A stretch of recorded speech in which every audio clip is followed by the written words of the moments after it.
I was going to share. Yeah, that's fine. You should probably have one. Yeah. Well, just keep it on because I can always share this one. Will they know this is me though? Or does it matter? This doesn't matter.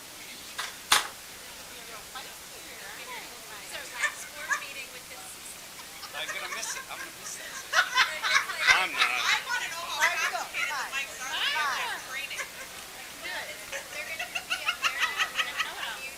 That's your training session. How to use the mics. How to show up on time, take a shower, don't hit something. Well, my mic don't work. Mine doesn't. Oh, there it went.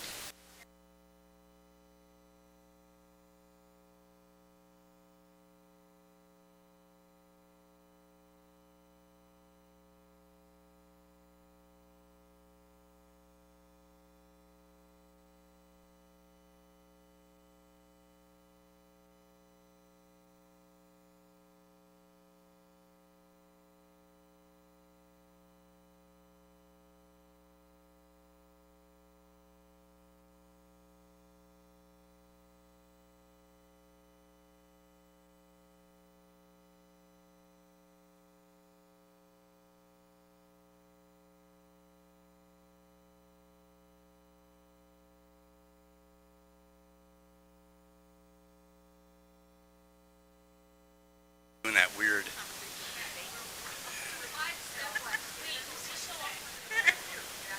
Yes, take it off. Check, check, check. It sounds tinny, right? On the road again. That's my kid. On the road again.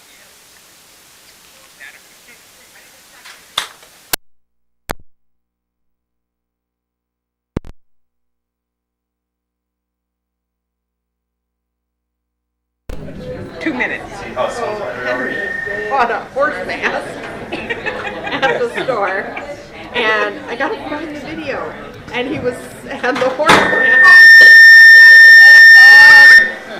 You got it right. And they know it. Oh my God. Check 1, 2. Check, check, check. Oh my gosh. It was hilarious. And they be moving to it. They be shaking just to rock it. Yeah, he bought this big horse mask, and I'm like, you're not buying that horse mask. I'm gonna go trick and treat. I decided. You gonna wear that? No, he's got a Spider-Man costume, so I don't even know what the horse mask is for. Whatever mic is here. Seriously?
Well, good evening, everybody. My name is Ron Kath. I'm the Vice Chair of the South Washington County School Board. I'd like to take this opportunity to welcome our guests in the audience this evening for coming in and spending time with us, and all those that'll be watching via our Skypes and all of our other social media outlets. Thank you for taking the time to be active in South Washington County. I would at this time like to call this meeting of the South Washington County School Board to order. This meeting is being held on Thursday, October 10th at 6:30 p.m. We are at the District Service Center in Cottage Grove, Minnesota. Our first item on our agenda is our roll call. Dana, if I could have the roll, please. Pat Driscoll. Present. Heather Hirsch. Present. Michelle Whitty. Here. Katie Schwartz. Here. Sharon Van Leer. Here. Tracy Burnett is absent. Ron Kath. Here. Please join me for the Pledge of Allegiance.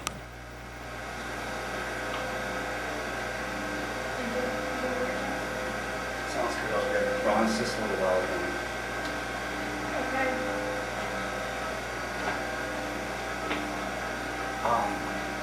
Oh, good.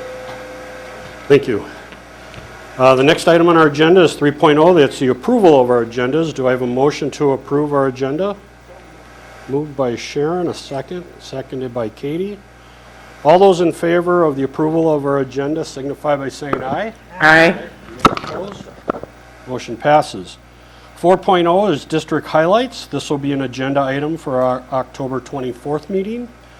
Moving on to 5.0, that's public comment. Again, that's an agenda item scheduled for our October 24th meeting. Move into 6.0, and that's our consent agenda items. All consent agenda items are considered routine and non-controversial by the school board and will be approved by a single motion. There'll be no separate discussion of these items. Prior to this meeting, board members have had the opportunity to review each of these items and may request that any item be moved to an action item for individual consideration. That has not occurred this evening, so I would ask for a motion to accept our consent agenda items. Moved by Sharon, seconded by Heather. All those in favor of approving our consent agenda items this evening signify by saying aye. Aye. Those opposed? Motion passes. Moving on to 7.0, that's our workshop items this evening. 7.1 is a showcase of our schools. This evening we have two of our principals here this evening. We have Rich Romano from Newport Elementary and Mike Moore from Liberty Ridge Elementary. Thank you, gentlemen, for coming in, and we're looking forward to hearing some of the good news that are happening at your schools. Thank you. My name is Rich Romano, and I'm honored to represent Newport Elementary School here tonight, so thank you for having me. Newport Elementary School is the smallest of the elementary schools here in South Washington County Schools, and we've just recently, the last 2 years, been recognized as a Beating the Odds school. Well, I'm sorry, first let's get into our vision. The vision of Newport Elementary School is to help students achieve academic, personal growth each year in order to be positive contributors to our global society. The Newport staff worked on this vision together, and it's a very wonderful staff, and they've been there a long time. And so many of the families have long relationships with our staff. Nothing, I just thought it was half cut off. No, it's Hang on. It's just, Hang on. I think it's the folks in our control room. I just, My memory of word. conversation. Can we start again? Go back. You want to go through it? what? I'm not hearing anything. Those in the audience.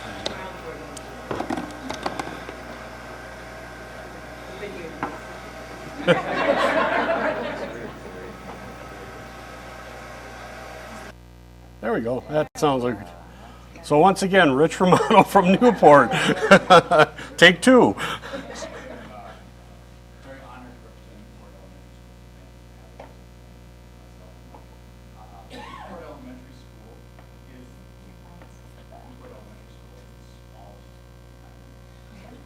For the taping. Well, I will tell those in the audience, this is our last night with this system. We are really looking forward to our next board meeting, moving up from the 1980s, maybe to the year 2000, but can't wait to. How about if we try this? Technology. Here we go. There we go. Hi, my name is Rich Romano. And I'm honored to represent Newport Elementary School, so thank you for having me here tonight. Newport Elementary School is one of the smallest, or is the smallest of the South Washington County elementary schools. The Newport vision for all of our students to help students achieve academic, personal growth each year in order to be positive contributors in our global society. This vision was crafted by the teachers at Newport Elementary School, and we have a very strong roster of teachers who have been in the community many, many years with deep relationships with the families. Many of our teachers are teaching the children of the children, so to speak, as we go on generationally. And so it's really wonderful, family, small, community-based school. Over the last few years, we've been noted as a beating the odds school, and the Minneapolis Star-Tribune recognized Newport Elementary School as a beat the odds school for 2016, 17, and 2017, 2018, and we're very proud of that fact. Historically, Newport has been behind in academics, and we're very proud of those increases. Beat the odds schools are based on improving what is typically expected for schools based on economics. This year, we were close. We were only 2 points away from making it in reading for the 18-19 year, which would give us 3 years in a row. We're disappointed that we missed it by 2 points, but at the same time, we're encouraged and we're hoping to get back onto that list next year. So we're very proud of some of the academic achievements we've made, specifically in reading. The other half of education is your climate and culture, your emotional well-being.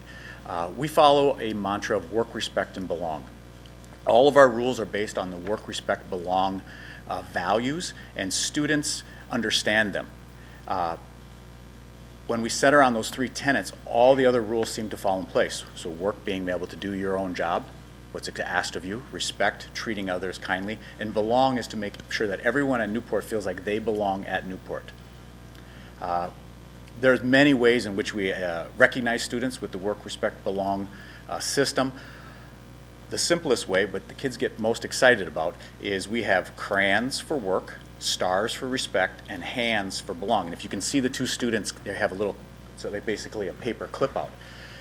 Any teacher, any staff member can recognize a student by simply writing their name on the work, respect, a crayon, a hand, or a star, and gives that to the student. The students get very excited. They come to the main office.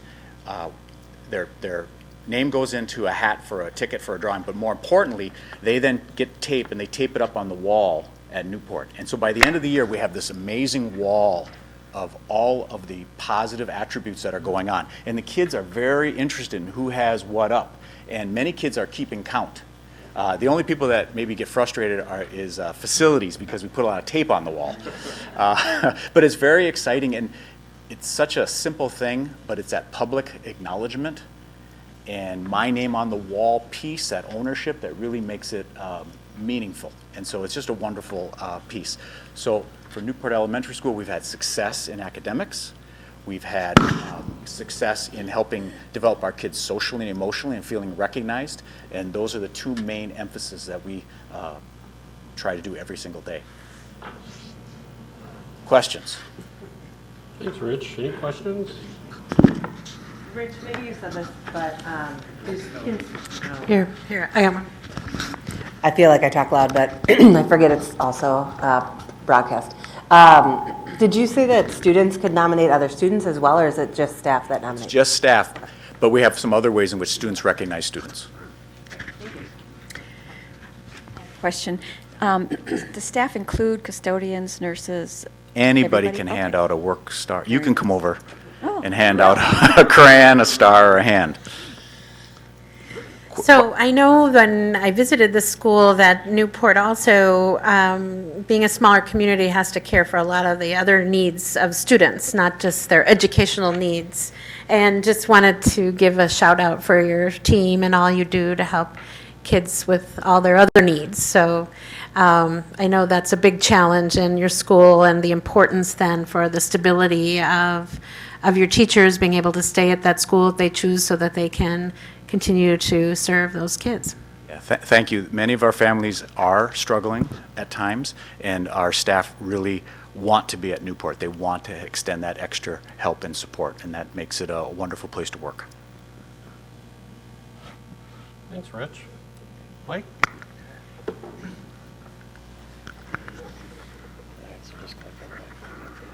Good evening. I'm Mike Moore, principal at Liberty Ridge Elementary. I'm very excited to be here to showcase Liberty Ridge. I went around and as I looked at previous PowerPoints from other schools with a phrase or a saying, and so I went around to the staff and students and I said, give me some words that you would use to describe Liberty Ridge. And one of the first words that came out was fun. Big, which is we are kind of the other end of the spectrum from Newport. We are the biggest elementary school in the district. Diverse was a comment. Our district, I believe, is 30% students of diversity, and at Liberty Ridge, we're actually at 28% students of diversity is our population. So we're very close to what our district is. And then a fourth grader said, a great place to learn, and I don't believe I can sum it up any better than that. At Liberty Ridge, we're driven to meet the needs of our students. We're very driven and with high expectations. We have students on both ends. We have students that are below grade level. We need to meet those needs, but we also have a certain population of gifted students. And we work very hard to meet their needs and to engage them every single day in their education. We are, again, data driven with finite resources. We're a school that doesn't have title dollars, a lot of comp ed dollars. So we have to, the resources that we do have, we have to use our data to support where are we going to use those resources to support our kids. We have 1.5 discretionary teachers, and again, they work with students that are below grade level, but we also have a discretionary teacher who's well-versed in gifted education and can work with our families, our teachers who work with gifted students, and our gifted students. And we have a very supportive parents and a PTA, very engaged and very supportive of all the initiatives that we're trying to do at our school. How do we develop a positive culture and climate through a variety of ways? Just this year, we started a student climate committee. We believe that this will build student voice. We've had a student council, but we are creating one this year that is just, we're going to start off with, do you feel safe? What are some things that make you feel safe, or do you not feel safe at our school? Nuts and bolts, what is something that's on the front of your mind as far as students, and how can we make Liberty Ridge a better place? And this is going to be something that evolves. So the things that we're talking about in the fall might be very different from what we talk about in the spring and even from years to come. We talk about noticing students, just like Rich, we do pride tickets. It's a teacher will, or a staff member will say, they'll give a piece of paper that says, you earned or ask me about how I earned a pride ticket. So then the student goes home, gives it to their parent, and then the parent will say, oh, how did you get the pride ticket? And so, same thing, they get to put their name on a star, and we put the stars outside our office to publicly recognize the great things that they're doing in our school. We also, anytime there's a 5-day week, we ask that our staff contact one student, one family about something great that a student is doing that they notice. So it could be a student in the classroom, it could be a student in the hallway helped another student with the locker issue. Letters, we also had a Liberty Ridge stationery basically that we write notes to say, hey, thanks so much for helping pick up the lunchroom. You're an asset to our school. And then Seesaw, so we're utilizing technology because a teacher said, a lot of times when we call home, we're calling about something positive, and the parent, once they find out it's positive, they finally exhale. They're not even listening to what we're saying. They're so on edge. So we said Seesaw is just, we can do a video Seesaw or a message that gets right on their phone. So our staff tends to lean that way of utilizing the technology that we have. We have a culture and climate committee that started about 3 years ago with about 5 people.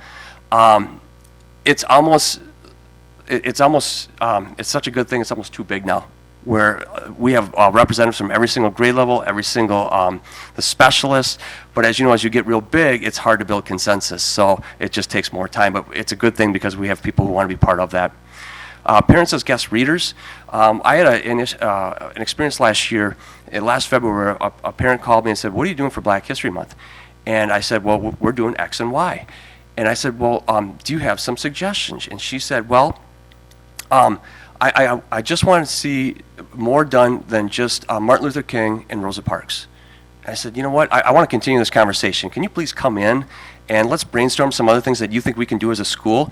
And we came with the idea of let's purchase, so we purchased about $700 worth of books, children's books, that highlight people that people might not know about or in non-traditional roles. And so the parent read to a classroom, we videotaped it, And now we're going to do that with 8 more coming in November, and we're going to videotape them in front of a class, and then it's kind of in the can so that we can share it with other classrooms in our school.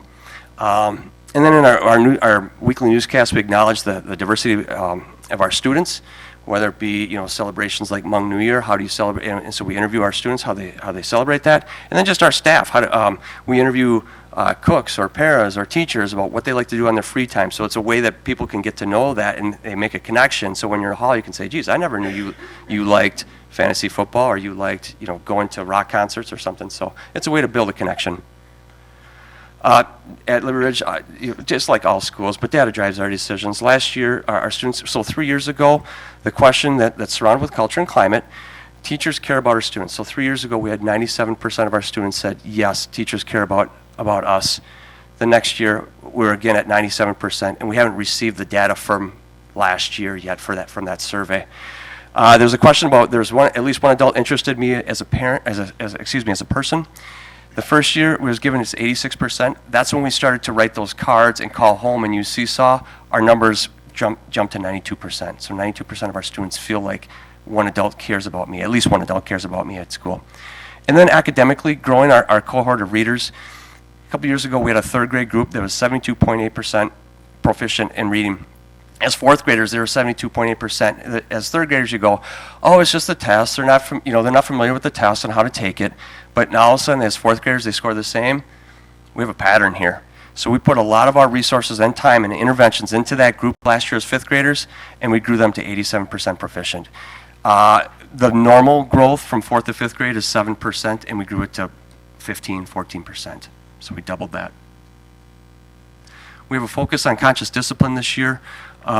We sent a number of staff members down to Owatonna and some down to Orlando to learn more about conscious discipline. And that's, again, building that culture and climate in our school. We no longer have door duty, we have greeters. So it's just it's a mindset change. So we're greeting our students. Choice on how to be greeted, I don't know if you can see that well. The visuals I included there, every teacher has that outside their room about how they want to be greeted in the morning. So the teacher's outside the door and they point to it. So if I want a fist bump, a hug, a high five. There's another teacher that got a little creative there. So how would you like to be greeted, with a bow or a fist bump? So the student bows to the teacher and the teacher bows to them. Noticing our students with you statements, one thing that we learned about that is we don't say, I like the bow in your hair. You say, you have a nice bow in your hair. Because when you say, you have a nice bow in your hair, they flip it then inside their brains and say, oh, he likes my bow. I have a nice bow on. I have a nice, shirt on. Where if I just say, I like your shirt, then they say, oh, he likes my shirt. And so it's external. We want it to be internal. And what I've experienced is that when we notice, oh, you're standing straight in the line. You're walking nicely. I've had kids that have sat there and they want more and they won't move. And I'm like, okay, I'm running out of things to notice about you, but you can tell they just really eat it up. And so the conscious discipline is an adult first model that we have to stay regulated. If a student is not regulated, or if we're not regulated, we can't get that student to be regulated. So we have to stay regulated. And then we have family meetings at each grade level to build that culture and climate at each grade level. Again, it's the if you want to get the video ready, the philosophy behind it is we have to be conscious of our choices and how we're behaving. You're going to see this in a really quick video that I just happened to be in a classroom. This person went to Florida. I said, hey, for the conscious discipline workshop. And I said, when are you doing some conscious discipline stuff? She goes, right now we're going to be doing this as they're heading off to specials. So if you could, roll the tape. Everywhere we go, people want to know who we are, so we tell them we are a family, a mighty, mighty family, the Team Filler. Okay, and so what happened in that video was that everyone has a job. And in 30 seconds, you'll see that every chair is pushed in, every pencil's put away, every notebook's put away, and the kids are lined up, and the teacher said nothing. Really, at the very beginning of the video, the teacher says, okay, Luke, start them. And that's all she has to say. And so that's taking that responsibility, being conscious of our behavior. And that took 30 seconds. And so we're maximizing teaching and learning, and it's all putting the responsibility on the students. Questions? Awesome. Thanks, Mike. With that, questions from the board? I had a question about your newscast. The question about my newscast? Yeah, what do you use for your news report or newscast? Yeah, it follows a certain format. It's weekly. It's led by our 4th and 5th graders. It could be what's coming up in music, art, and our specialists. We did a big fun run, so we did a highlight on fun run. It might be Battle of the Books. We're trying to highlight those things. We if there's a special celebrations, holidays. Like I said, Hmong New Year, we might highlight Hmong New Year, how they celebrate it. I think it was Diwali last year. We did a informational on Diwali. Interview staff members. There's jokes. I was just wondering if you use TouchCast or if you use a camera and you video it into the classrooms, or how you do that. I'm so sorry. Oh, it is. It's all. It's videotaped beforehand. It's our media specialist then kind of cuts and pastes it and puts it together. So it's not live. It's not live. No. Any questions, Michelle? Well, I wish we'd all use conscious discipline as adults. What's wrong with that? It's awesome. What a great example, too. Thank you. My daughter was one of the first class of 2003, Liberty Ridge. So it was fun when you opened the time capsule and her footprint or handprint or something was on there. But anyway, so it's 16 years went really fast. But I think it's just really exciting to see all the work of this district embodied in your presentations today, to see the real mind shift, right? The identity of being like going from a door duty to greeter. I think that's such a tangible shift that makes me very hopeful for where we're going for students. So thank you both for running awesome schools with great kids and families and teachers. Thank you for having us. Questions? No? Again, thanks for coming out this evening and sharing that information with us.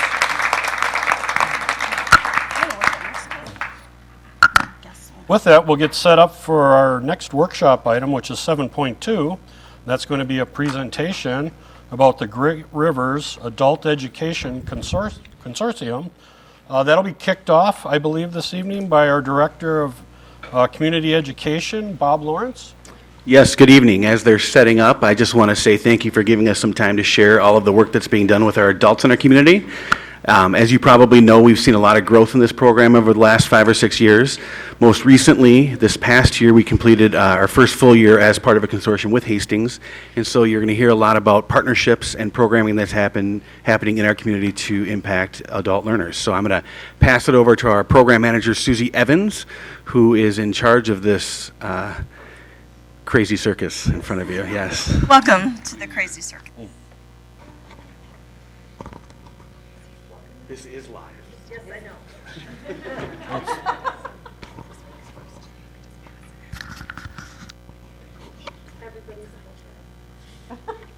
What was that song again?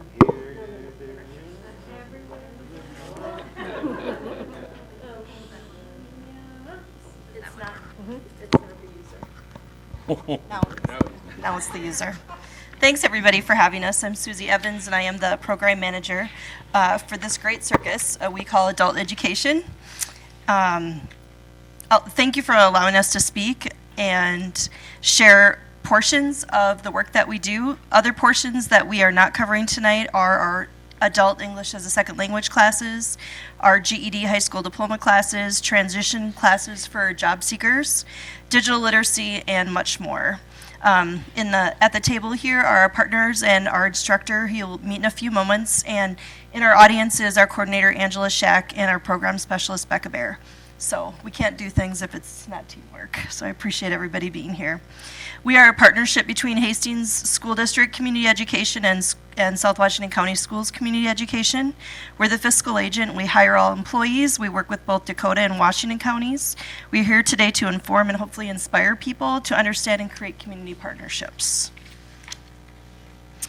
This slide just shows you these are our partners so far. I mean, they said you can only have so many slides, but if they're not represented physically here tonight, they are crucial to the work that we can do to serve people. Next, I would like to introduce Shane Mueller. He's our transitions coordinator. All right, so I'm just going to talk a little bit about creating our successful partnerships. So when we're creating them, it's really important for us to understand what our partners' visions are and to make sure that our visions kind of align with that. So we are sharing a common vision is one of the first things. So what do they want and what do we want and how can we achieve that from one another? Another key component is objectives. And so we always try to make sure that our objectives complement one another. And then that's one of the key points of our Pathways to Prosperity program that we'll talk a little bit about. Each different partner brings something unique to the table. And so we kind of embrace our differences to create this really unique and fulfilling whole. Another component is collaborative leadership. And you can see, I mean, we've got all of these people here that are willing to come and speak with us. So once the leadership aligns, that's another key component that helps us be successful. Collaborative planning. So every year we take a look at what works and what doesn't work. You know, we meet quarterly, and then we kind of reevaluate. You know, if we need to change something, we change something. If what's working is going fine, then we just maintain the status quo. But we're constantly reevaluating what works and what's not working. Another thing is flexibility, and for all of us that deal with adult learners and work in adult education, flexibility is one of the key components. I mean, you have to be flexible. Working with a lot of students with a lot of extenuating circumstances, and just being compassionate and flexible with our learners is another key component. And then just thinking together collaboratively. So a collaborative mindset is another component. So just approaching things collectively. And then unsuccessful partnerships. We don't have unsuccessful partnerships, but if we did, this is probably what they would look like. All right. And so another component that we really value is we always take into consideration what our partners' missions are. And this is going to go by very quickly, but there's one key thing that you can see on every different component. So we've got, and this, I apologize, this goes really fast, but it's all about cultivating community and and working together. And those are the actual mission statements from all of these different partners up here. And the one thing that you see, popping up again and again is community. And I think that speaks to that collaborative nature that we all work together with. All right. So our first partner that we're going to have speak with you is Rick Roy, and he's the director of Workforce of Washington County. It used to be the Career Force, but now Workforce, or Career Force. It used to be the other way around. Yeah. Okay, good evening, everybody, and it's really great to be here. I love working with this crazy woman to my left. That's her term, not mine. So our primary mission is to take a look at workforce development from as broad a perspective as possible. Our federal funding is pretty well specific and regulated to what we need to do, but we have a workforce development board that really strives for innovation. And under the new law, the Workforce Innovation Opportunity Act, without going into too much detail, 500 pages, so I won't read it. I won't read it to you. But anyway, it is about partnerships. How do you expand? Because the way I see it, nobody's getting any more money nowadays, so if we can't find better ways to work together, we're not going to be as effective as we could be. One of my mantras is, between our state and federal funding, we can only immediately impact or directly impact about 50 youth. And I've told my director, if I can't do more than that, I'm out of here. There's a lot more we could do. This past fall, I partnered, or actually this summer, with a higher education career advising program with the Cottage Grove School, the alternative school.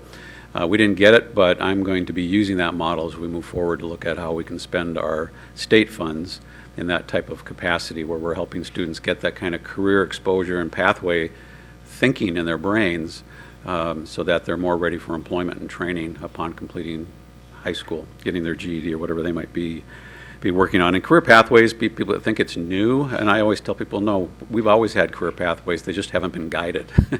Everybody's had a career pathway. If you sat down, wrote everything you did for a living, that's been your career pathway. I think the big issue is that most people, though, start off without really knowing anything, which is why we don't see great retention rates at four-year institutions, why we see the average age being 28 to 30 at our two-year colleges. So we need to get better, more purposeful in how we look at that across the entire spectrum. We know housing's an issue in Washington County. We know transportation's an issue, childcare. So all those things are within our realm as a board to be thinking about how do we partner to help alleviate those types of issues so people can be more economically sufficient and positive contributors to our communities. So that's a little bit about our overall view. Certainly the P2P, Pathways to Prosperity. I don't know why I worked at the state for 14 years and I can still not say that one.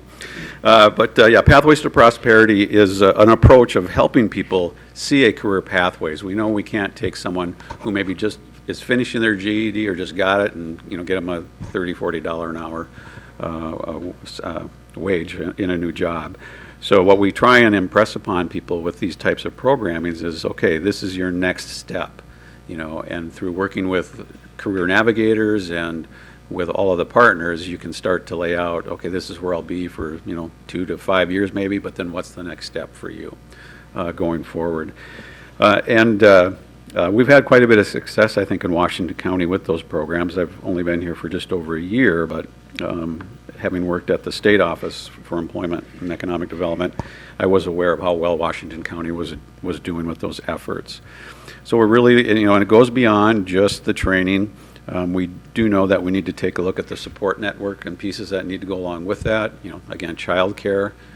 Maybe you have to be working now anyway just to put food on the table. So training can be tricky to get folks there. So there's a lot of different services that have to come into play when we look at that.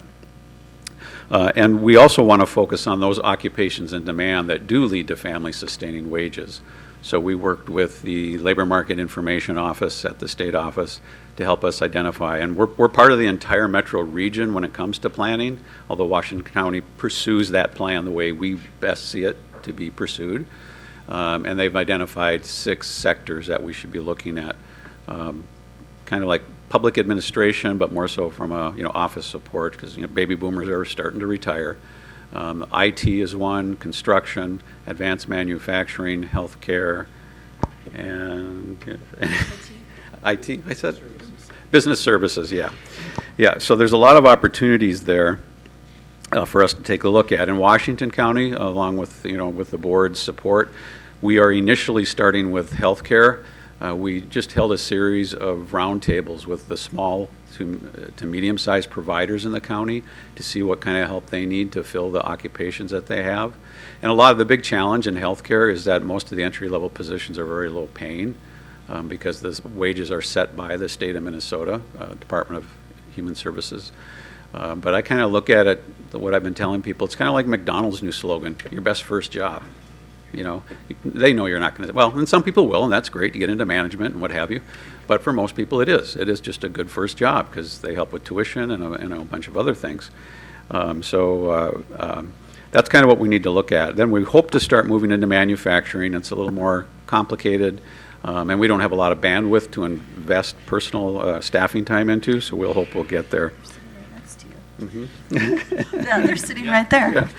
So, obviously, businesses, and that's the other thing about what we're looking at is that we want business-led sector partnerships, not us coming to the table to tell them what we can do for them. We want to hear what their needs are, so we can then look at how do we arrange what we do through these partnerships to get at what we're trying to accomplish, building a successful talent pipeline for all these different occupational areas. And I've been fortunate to work with Rick on the Washington County Workforce Investment Board now for 6 years, and that's where a lot of these partnerships were initiated, and they've just grown and grown and grown. So spending time on that board has been really rewarding for us and the work that we can do. So thank you, Rick, for And being we did here. just get a P2P grant for looking at manufacturing, so we're excited to be moving into that area. Yep. Yep, 147,000.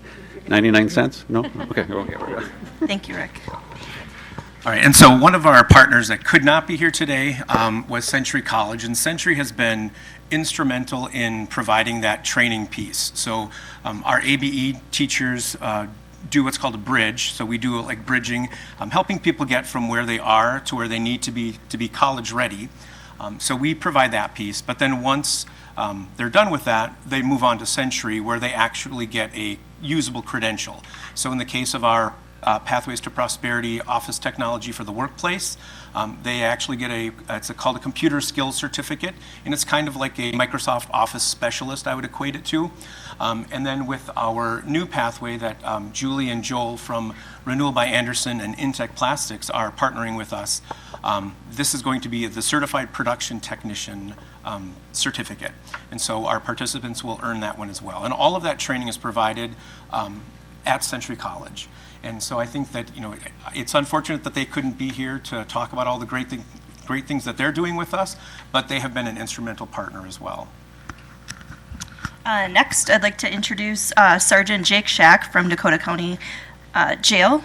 He, I should say, award-winning. He was recognized last night as Supervisor of the Year for Dakota County Sheriff's Office. So we're proud to work with you. So, like Susie said, I am Sergeant Jake Shack. I work for Dakota County Sheriff's Office. I am the program sergeant inside the jail. So for this partnership, developed about a year and a half ago when I took over that position as the program sergeant, and Susie and Shane were the two people I met first out of this organization. Said, how do we get GED in here? How do we revamp it? How do we make it better? And I was all about that. That's what I wanted. I don't know what everyone knows about Minnesota Department of Corrections, but every correctional institution has to offer a GED program. So that was a must for me, and an easy solution was their program, the ABE program. It's a win-win-win for us. Our students, who are our inmates, they get the education. It doesn't cost Dakota County Sheriff's Office anything. And these teachers that come in are so dynamic and amazing. These students are so engaged, it's unbelievable. If anybody here wants to come witness it and see it, please touch base with me. It'll blow your mind. Dakota County Sheriff's Office, our purpose is to create a platform for change. The guys incarcerated are going to be returning to the community at some point, and we want them to be better. We don't want them to return the same way they came in. These are your neighbors, these are your friends' friends, these are your husband's kids, your brother-in-law, your sister-in-law. And so we want to pour as much information and wisdom and knowledge into these guys so that when they leave, they're better. Real quick, so we've got GED prep going on. We've had that since we started. That was an instant success. Then we moved into what's called Parenting Inside Out. It's actually a parent program to help these guys who probably were never taught how to parent their children, how to do that. Then we added coping with anger, anger management skills, and then we started college and career skills class. And we just, about a year now, have been Pearson VUE certified for testing guys to get their actual GED diplomas. So since then, we've graduated 8. So that's amazing and awesome. Yeah, it's been a great partnership. Couldn't do it without you guys. It's amazing. Yeah, absolutely. Next up, we have Julie Strummer from Renewal by Anderson here in Cottage Grove. And I'll tell them why you're here. Hi, my name is Julie Strummer. I work with Anderson Windows, and I work out of our Renewal by Anderson manufacturing plant here in Cottage Grove. I've been down in this position for about a year. At that time, there were a lot of things beginning to get traction at Renewal by Anderson around diversity and inclusion. I had launched a language survey to about 750 employees, and we were blown away to find out that we had over 20 dialects and languages under one roof. We had a sense that there were some barriers to people being successful onboarding and getting traction in their careers in our facility, but we really didn't know the magnitude of that. Our CEO, Jay Lund, at the same time was partnering at an enterprise level and had signed the CEO action on diversity and inclusion, and we had started kicking off some employee resource groups. And then the phone rang, and it was Susie Evans. And she came aboard working with us with some amazing people who love to connect the dots and provide support and programming for employees using a servant leadership methodology. And I knew that I was going to be all about partnering with this team. We're a very entrepreneurial environment at Renewal by Anderson, and so be able to find nimble leaders who can provide resources and put a plan together to serve our employees, I knew it would be absolutely magical. And so here we are today, moving forward with many new things. We've had Susie's staff come and work on site with us to completely revamp our new employee orientation program through the eyes of an English language learner.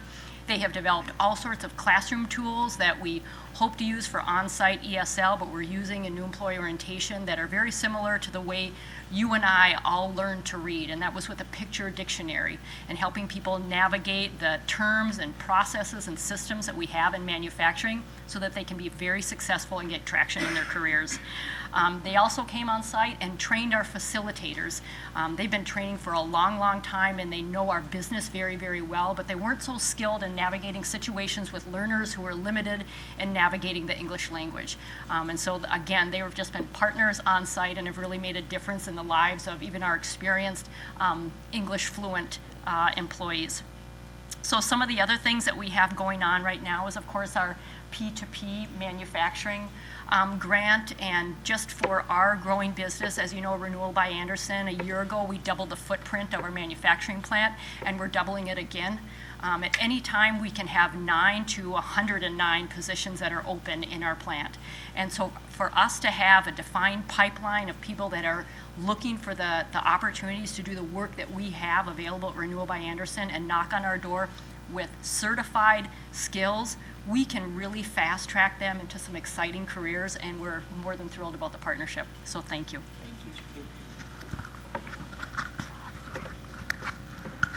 And our next partner is Joel Brodie. He is the, what is your exact title, Joel? He's with Intech Plastics in Hastings. He really is. Am I on? All right. All right, thank you.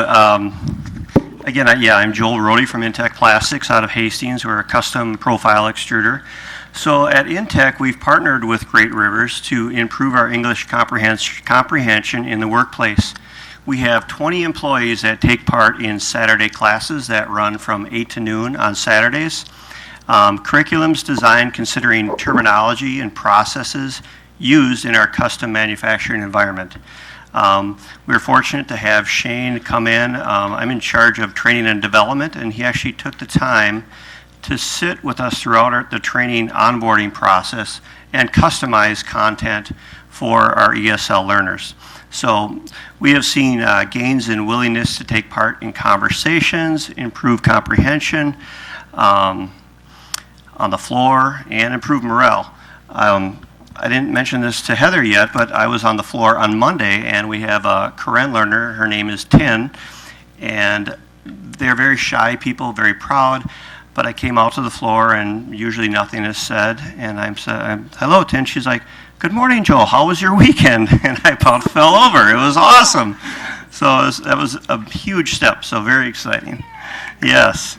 So Great Rivers has really taken the time to understand our needs, our business, and designed a wonderful curriculum to fit. As a former teacher, I appreciate the well-organized, thoughtful, professional lessons that really engage our learners. So, and Heather is just an awesome teacher, so thank you. Could you pass it to Heather? Could you tell a few things? Yes. So I have the privilege of teaching at Intech on Saturday mornings from 8 to 12. And these employees just blow my mind because some of them will come, they work third shift, and they come right off the floor, earplugs still in, right into English class. And they're attentive the whole time. And I'm just like, wow, how many of us could do that? And I'm so proud of 10 because we practice that conversation every week.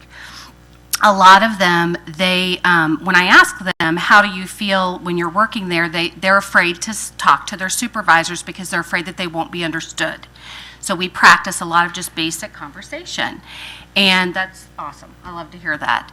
And then we will have them, that program will run for 12 weeks. And then after that, I think possibly the P2P program will start. So I've learned a lot about manufacturing in my planning for the curriculum. Thank you. Yeah. The next slide, Heather, did you just want to say a few words about that? So the next slide talks about some of the awards that have been we've been given through the Access program. Since 2014, the year we began focusing on developing partnerships, our collaborations have been awarded nearly $700,000 in grants and other financial awards. The Civics grant awarded this year is a renewable grant, so if renewed, we may be awarded an additional $40,000. Cha-ching. And next, Shane will talk about pathways. Very briefly. All right, very briefly. All right, so this was one of our very first partnerships that we kind of embarked onto, and this is our office technology for the workplace. And so there's just a couple really quick slides about the success that we've had, and we've been fortunate to meet a lot of interesting people, receive a lot of awards for it. But so our first year was 2013-14, and it was a year that we kind of went into this blind, and we went through a lot of growing pains that first year. But since 2013-14, that program has been awarded $450,000 from DEED to continue the work that we're doing. We've collected over 30,000 contact hours, and so that means in that time, we've had teachers working with students for more than 30,000 hours. And it's pretty incredible. And so what that equates to in dollar value would be about $185,000 that our program is reimbursed through the state of Minnesota, through the Department of Education.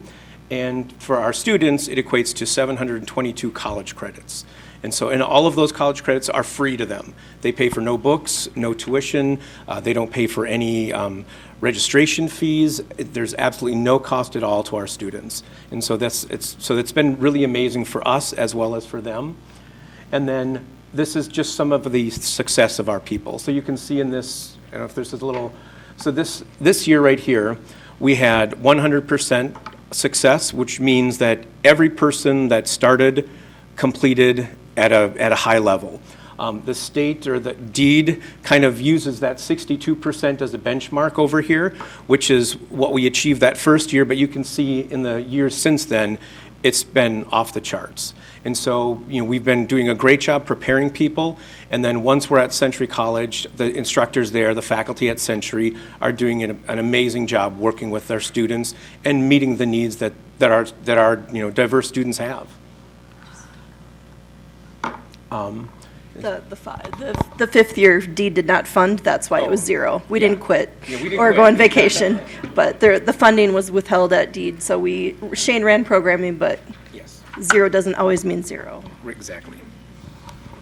All right, and then finally, this is our manufacturing pathway, and so this is the pathway that Julie and Joel are partnering with us on, as well as Rick. So this is really a collaboration between Career Force, Intech Plastics, Century College, Renewal by Anderson, and our program as well.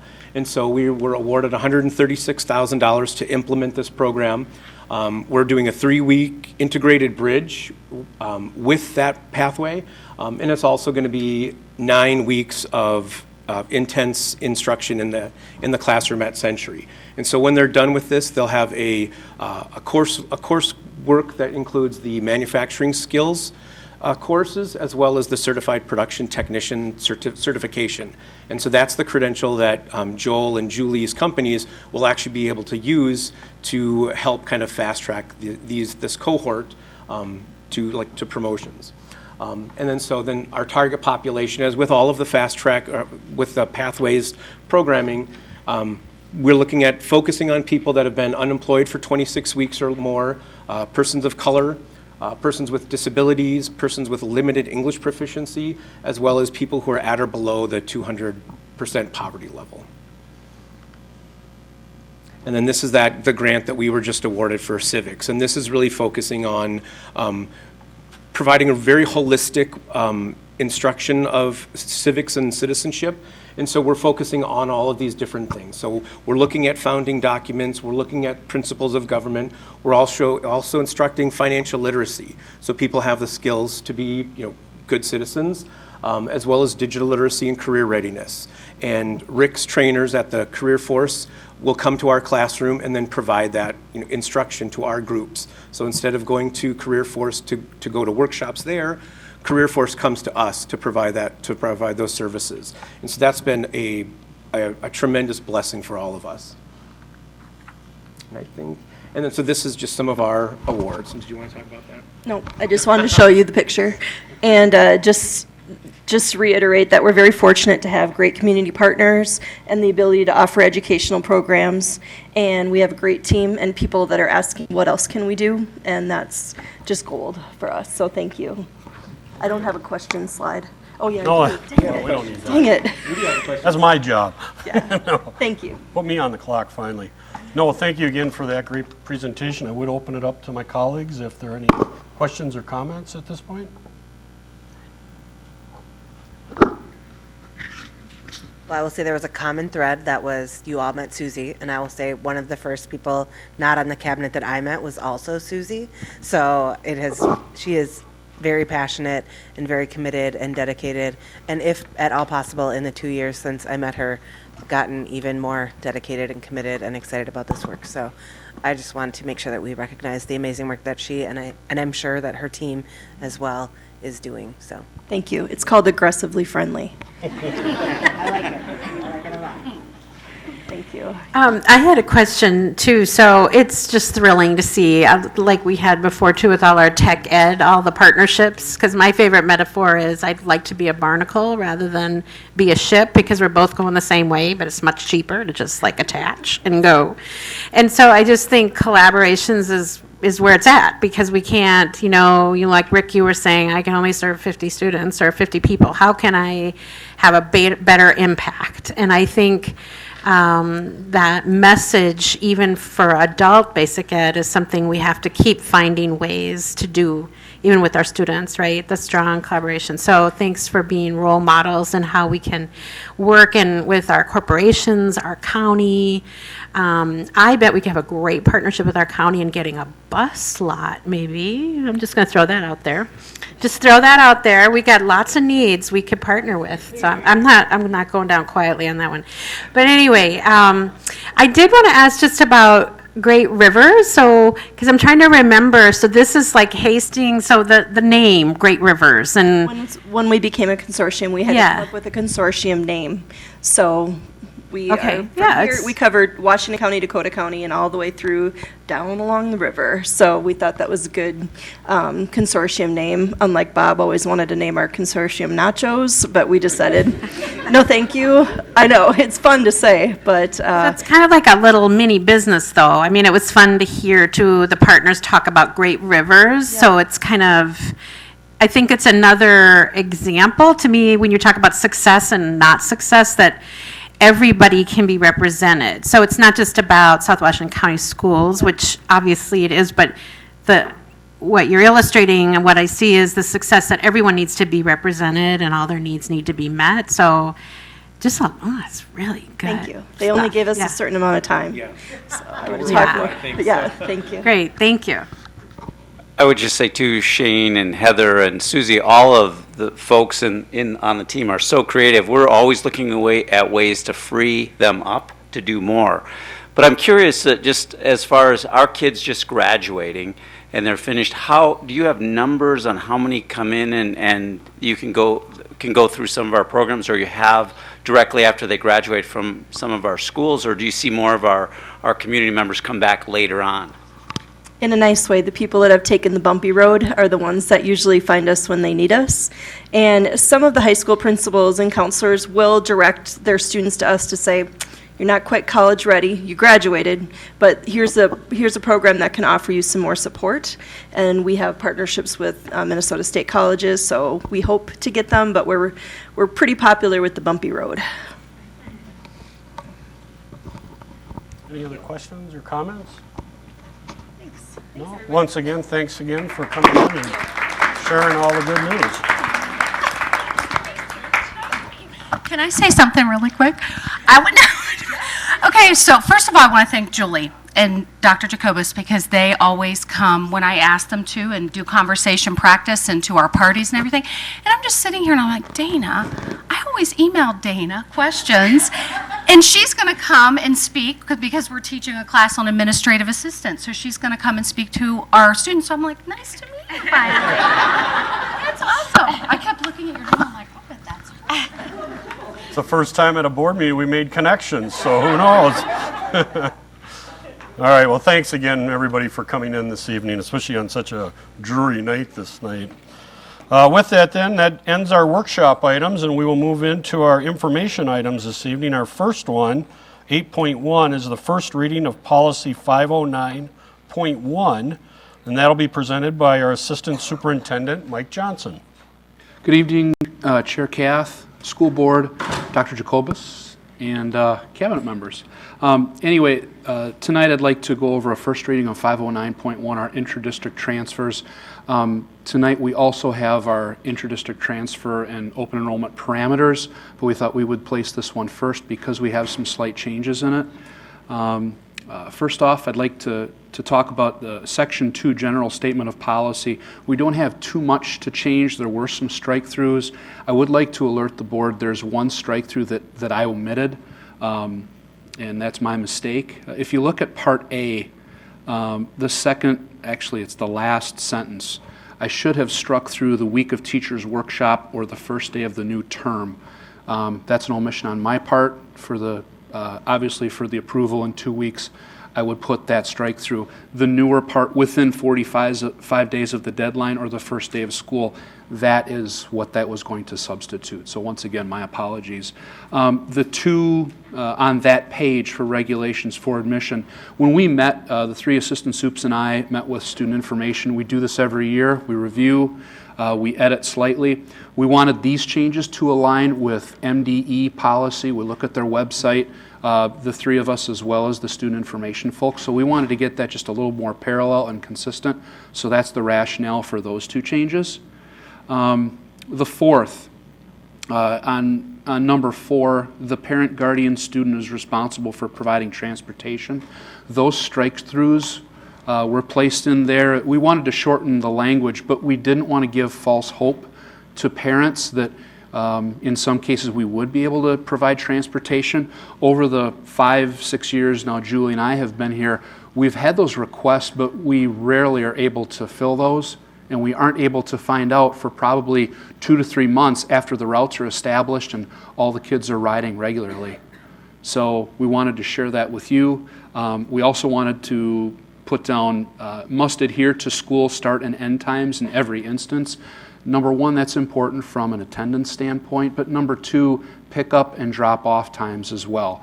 We want the students when they're there to be able to be supervised, and occasionally we run into that problem. So I just wanted to bring those 3 items up for our first reading tonight. All right, thanks, Mike. I'll open up for questions before we go for public comment. Any questions for Mike or comments? It's not as fun as Great Rivers, Mike. But good stuff. I am wondering, do you feel like when, I know we talked about, like in the policy, we say 2 weeks before the first day, and we really spell out the timeline. Right. And I get that some of that is procedural, but I also remember kind of before that, part of it was the reason we did that was my recollection was because people really focus on these timelines. So they really want to know, wait, what is the day and how does this work? So I don't mind moving it out of policy, but I feel like because that's just so important that timing. Okay. Yeah, I don't know that it has to be kept in, but something about it that, or even in the policy where if the procedure is, where is this posted? I mean, those are some of the things we've heard in the past, like, because it's very complicated, for inter, open enrollment, where do I file this form, on what date and how? So That's the only thing I'm thinking about there, like, you know, if we can maybe have a procedure that, or that the policy would really better state where that is, or. Okay.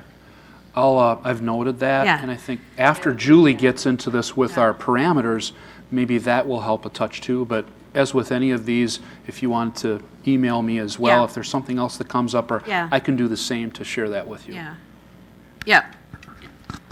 About how many interdistrict transfer requests do we get a year? Do you know? We have to add them up with, from the secondary level, I would estimate ordinarily probably 100. Yeah, from the secondary, probably 100. 250 to 300 across K-12. Slightly more. Any other questions, concerns? And let it be noted too, our board chair, Tracy Burnett, has been able to, she joined our meeting this evening, so she is present. Just welcome. With that then, so this is an information item. It'll come before us at our next meeting for adoption. But at this point in the agenda, we do allow for public comment regarding this policy, 509.1. And I just look out to the audience, and I'm getting a shake of heads, and I don't think anybody wants to come forward. So I think we can move on. So that'll end 8.1, and we'll move on to 8.2. That's an open enrollment of intra-district transfer parameters, and that'll be presented by our three assistant superintendents, Mike Johnson, Julie Nielsen, and Christine Schaefer. And I think I do the short straw, and so Presented. I'll be doing the presentation this evening. This evening it is around interdistrict transfers and open enrollment, and we are only about 6 weeks into school, and we are already beginning to plan for next year. These parameters actually will take effect and will begin to work starting in December with some of the paperwork being due. And so just a reminder for the public, Board Policy 509.1 is our interdistrict transfers, and a reminder that is that process is for our resident students. And then in comparison, Board Policy 509, our open enrollment, provides for non-resident. And as we've said many times, we always take care of our boundary resident students before we consider open enrollment when it comes to open schools and open spaces within schools. When we think about the interdistrict transfers, as Mike talked about the policy, and Mike, we may just want to consider that in the policy language, we just put the parameters laid out on our enrollment page. That's where the dates are listed. These parameters will take effect in 2021. The interdistrict transfer application window opens on October 15th, 2019 for secondary students, and December 1st, 2019 for elementary students. Secondary students can begin application December 15th, whereas elementary will begin after, or actually they begin at the same time, but they close March 1st. So the elementary window is longer. The reason the secondary window is shorter is because we want to get those approved secondary so that we can move those students into the appropriate schools when it comes to scheduling for the following year. As it relates to elementary, in past years, you've seen markups of the interdistrict transfer requests, what changes were made. The only markups that we would have to share with the board would be those that are date related. So we would change the 2018 to 2019, or excuse me, 2019 to 2020, and now 2020 to 2021. But to highlight for the community when we think about interdistrict transfers, all of our schools, all elementary, all middle, and all high schools have the ability to do interdistrict transfers. We have not closed off any schools to interdistrict transfers. Interdistrict transfers are granted after the staffing levels have been determined.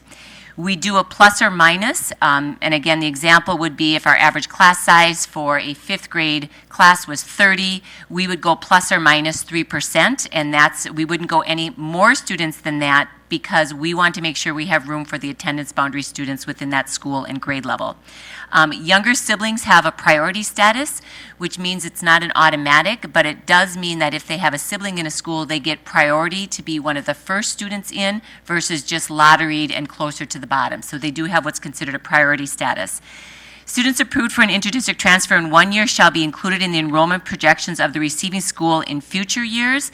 And of course, the exception is when students transition from elementary to middle and middle to high school. All of those are determined at that point in movement.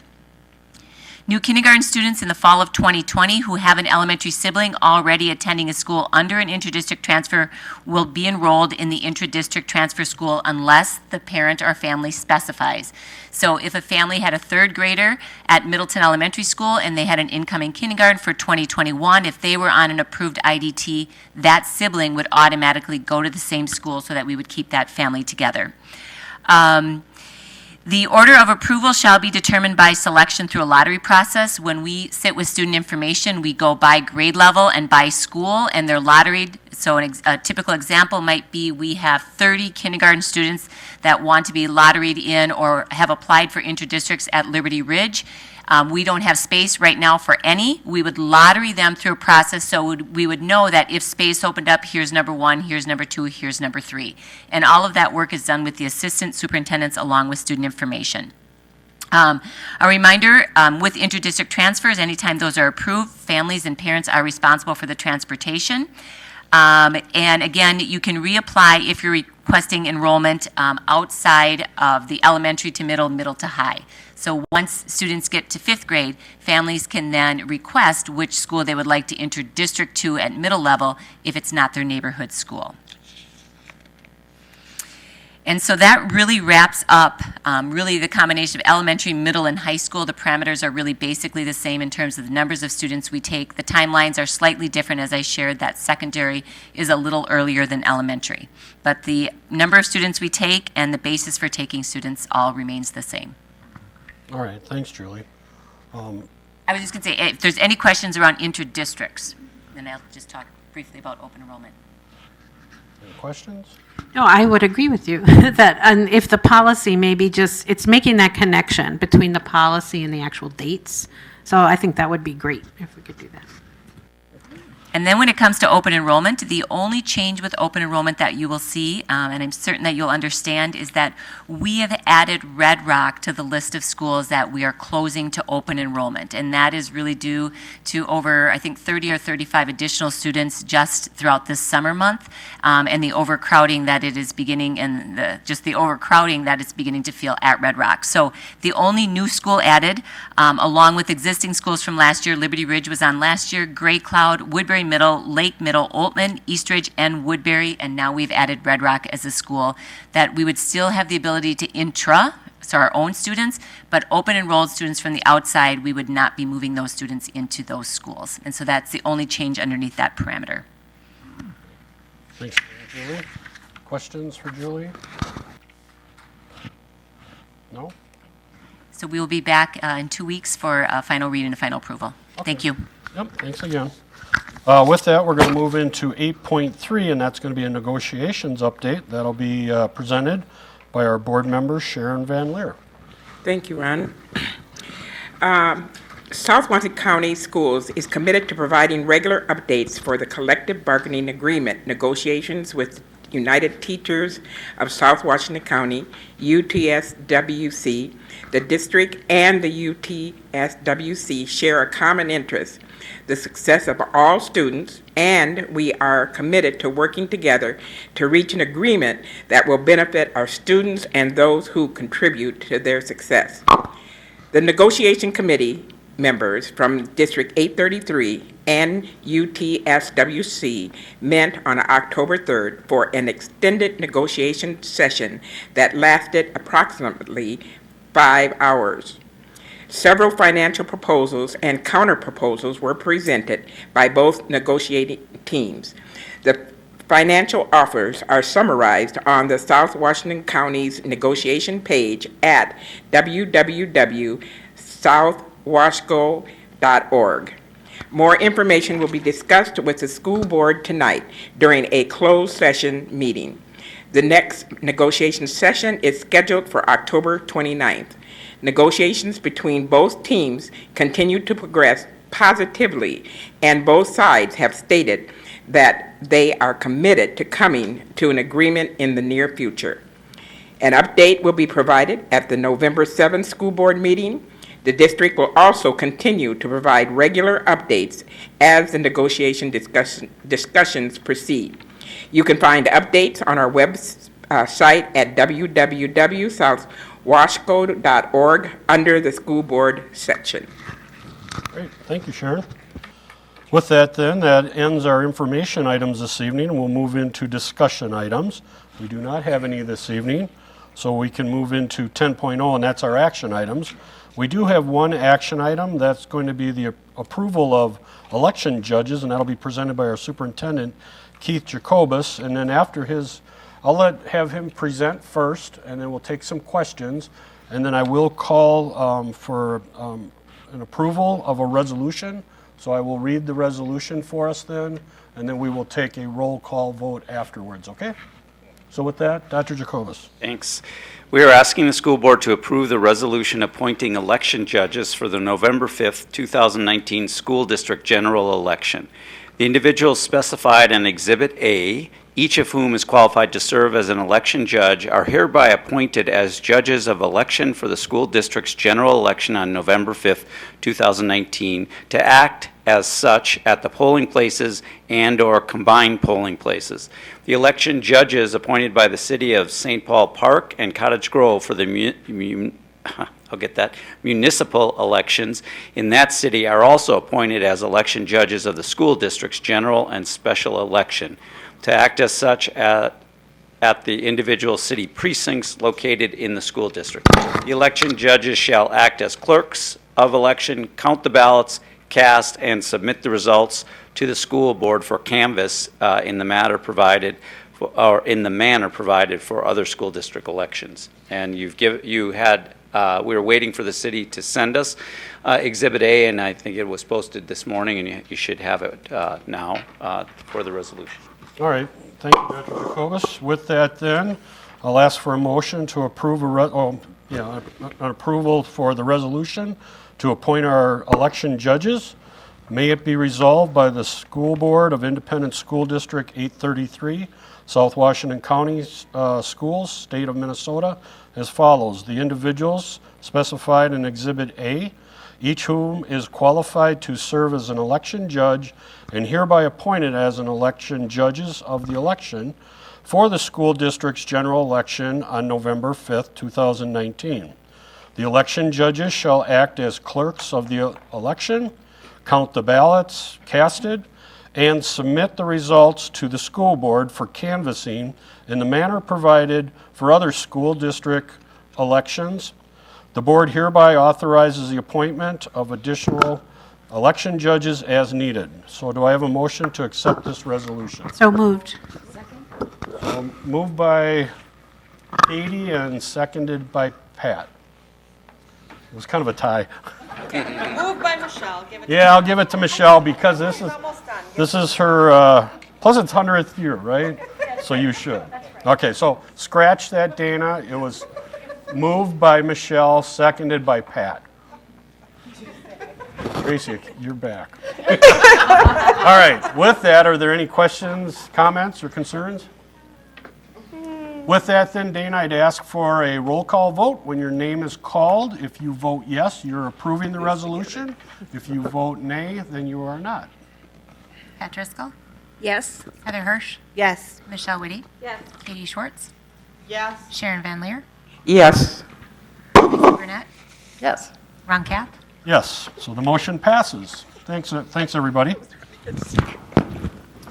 All right, that ends our action items this evening. We can move into 11.0. 11.1 is our first report and comments, and our first report, 11.1, is our superintendent's report. I'd like to turn this over to Julie Nielsen. I want to just bring up to date, Kelly had filled me in on a number of things that are happening through teaching and learning. And just like the Great Rivers presentation, there's so many things that happen for our teachers in the classroom each month that I wanted to bring up to date on a few things. So currently, in their first meeting with the high school program of studies committee, they had 8 courses that have been proposed to be offered as online courses for the 2020-21 school year. The final deadline is the end of the month. After the submissions, we will form a committee to work in supporting the implementation of these online courses. As you know, we have a lot of kids who take online courses through the state and through other organizations, and we're real excited about developing our own online courses to have our students maintain connection with our teachers and our curriculum. So that's a great move forward, and 8 folks are excited to get started. We think we'll have more. We continue to support our high schools in implementing the career and college readiness scope and sequence. Most activities are done through Naviance, which is an online program that helps align students' strengths and interests to their post-secondary goals, improving student outcomes and connecting learning to life. If you've had a student go through at the high school level, particularly they use Naviance, they work with their counselors and teachers and try to use the resources that are built in the program, but also having them set their goals to get ready to graduate and leave us and go on to all of the great things that they'll be doing throughout their career. On October 16th, this is our first district-wide professional development day of the year. All staff will participate in professional development around a growth mindset as it relates to our equity work. So each school will be having professional development in their schools, and it will be tailored toward the needs of their staff, but around a growth mindset for kids. We are continuing to examine and grow our literacy practices, particularly as it relates to meeting the needs of students who present signs of dyslexia. As you know, the last legislative session passed some legislation around identifying kids with dyslexia and providing tiered interventions for them, regardless of the grade level, depending on where they are. So Kelly and her team have been working with our teachers to look at how we will address dyslexia, how we will screen for it, and following the guidelines through the law in the state. Tech monitoring began this week at our elementary schools. Tech integrationists are working to meet with each grade level to implement our Seesaw through all of our grade levels. You've heard a lot about that through our kindergarten rollout, and now we're implementing throughout other grade levels. All teachers were given 6 iPads to help support the use of Seesaw to communicate with parents. And as you've heard a number of times, it's such a wonderful real-time delivery of what kids are doing in class for parents to see and teachers to, which I hope they feel this way, show off all of the great instruction that happens each day. Next, all 6th grade social studies teachers attended a one-day training at the Bell Museum to learn about a curriculum that will address our state standards focusing on Native Americans. All 6th grade students will receive this instruction as part of the regular 6th grade history class. And finally, we're looking for avid tutors. So we have a number of folks that come into our classrooms and work with our students as avid tutors. And some years it's harder to find tutors, and this is one of those years. I think the employment climate is positive, and that makes it harder sometimes to find the avid.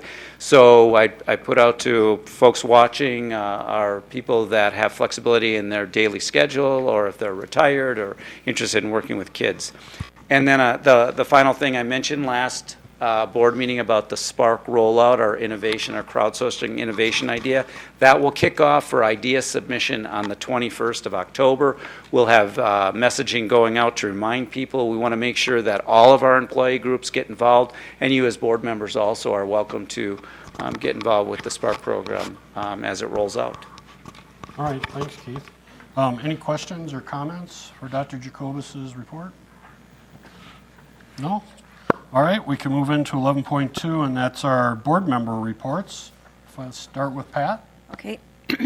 I attended the AMSD meeting on October 4th, and we had quite a long agenda, but some really interesting things. We had Rachel Dame from the Minnesota Department of Administration with the 2020 Census Project. She's a project manager.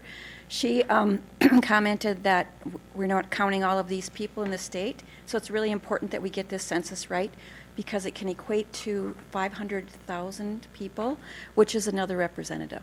So it's really important that we get out, and there's lots of jobs for people to go out and help with the census. Then we had Nick Green from the Property Tax Research. He's the Property Tax Research Director from the Minnesota Department of Revenue, and he had a very interesting thing to share with us called the VOS database report, which shows the taxes by county, which I thought was really interesting. Property taxes and how they compare. And I think our county, if I'm not mistaken, was the lower. So I'll send that off to everybody and you can look at it. But I think our county is the long one. So I think I'm right on that. And then the other thing was we had the superintendent from another neighboring district talk about the student conference in October that's coming up that our district is participating in. Maybe you know more about that than I do. That probably was Christine Osario from North St. Paul. They're hoping to bring 2,000 kids to the convention center on October 21st to have an all-student-led conference. This is part of the work of Reimagine Minnesota and bringing student voice forward. A lot of the cafes and the information gathering talked about the importance of student voice and students wanting to share their ideas. So it was, each district has a certain number of students. We have 50 students that can go.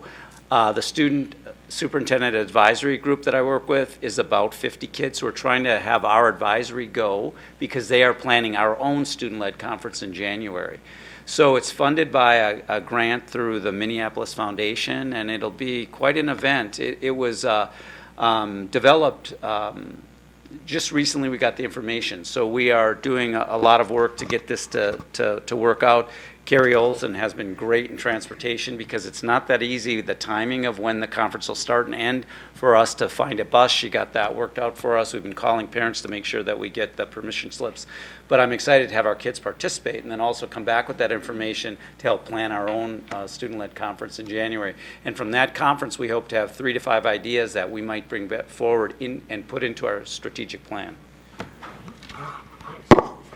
Thanks, Pat. Heather? No report. Michelle? Yeah, I think one of the most notable things was going on the Woodbury Development Tour, and again, just watching the absolute onslaught of housing about to affect everybody in this room was really overwhelming. I did my best to sit by the county and the city people and remind them that this all bubbles down to schools. So you better help us out because it's overwhelming, actually.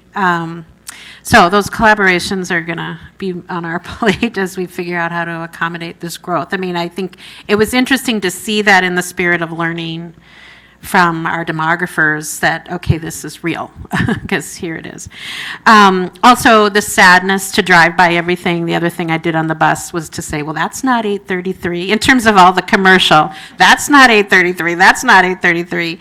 I mean, 3/4 of the commercial development, solid 3/4 does not come to 833. And that sort of, again, for the community to understand the challenges we have, and the property taxes, generally low. I mean, and how we fit in our county structure and in our whole financial structure, we have a lot of deficits that fall on the individual taxpayer to make up for. So that was sobering. But it was interesting to do that, and then the next day had an opportunity to be down in St. Paul Park. So I wanted to drive by NFSI, and now so Nuevas Fronteras Spanish Immersion is going to be celebrating their grand opening, which is just, will always touch my heart for so many reasons. Again, 5 votes. You all remember that. By the time I leave, we won by only 5 votes. And that still just blows me away. But to see the repurposing of that building and the vibrancy of that neighborhood, and I'm just so proud of our district for, kind of retooling our buildings and being creative, and I'm also proud to be in a district where we do have such diversity of students and income levels and just community. It's really, that's just a really cool thing. So. All right. Thanks, Michelle. Tracy, any report? No? Sharon? Let's see. I spent 5 hours in the negotiation discussions.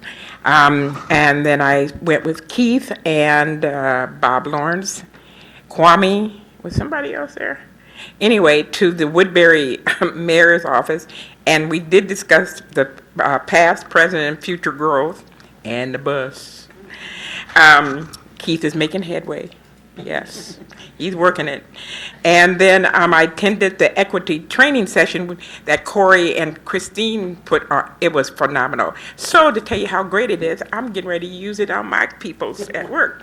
So I think that's it for me. All right, thanks, Sharon. Katie? No? Okay, just for the public, just so you would know what we're talking about with this parking lot thing or buses, you know, as our district continues to grow, we're going to need new buses. And the current, where our buses are parked in Cottage Grove right now, we can't put another bus in there. So we are frantically looking for new locations to be able to house our buses. And we are really trying to work with and partner with our cities and counties where they have already space. Think of a public works area where they have this huge parking lot. Can we put 10 buses there? And then we can put those buses on the north end of the district. So that's what you're hearing a little tongue-in-cheek here this evening. But so if I bring that up because if you're in the community and you see those county leaders or city leaders, put a plug in for us because that saves everybody money. And I too, Michelle, I want to just thank you. You did a nice job of talking about that tour. I always like to thank the city of Woodbury for hosting that and giving us the opportunity to go there and hear it firsthand and see it and how they're planning the growth within their city. And I know we have good relationships with all of our other cities too. So again, I want to thank them for that opportunity. So with that, then we can move into our future meeting dates. 12.1 is our next meeting, which will be held on October 24th here at the District Service Center at 6:30 p.m. That'll be followed up by our meeting on November 7th. That'll be a regular school board meeting here at the District Service Center, again at 6:30 p.m. Moving into 13.0, this is a closed session pursuant to Minnesota Statute 13D03 for labor negotiations. Before we move into closed sessions, I will be asking for a motion to suspend our current meeting. But before I do that, I just want to let folks in the public or our administrator folks here, when we come back, there will be no action items taken. We will come back in the room, just reconvene the meeting, and then we will adjourn the meeting. So with that being said, I'd ask for a motion then to suspend our meeting. So moved. Moved by Michelle, seconded by Sharon. All those in favor of suspending our meeting signify by saying aye. Aye. Those opposed, motion passes.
Someone has to record this for Dana.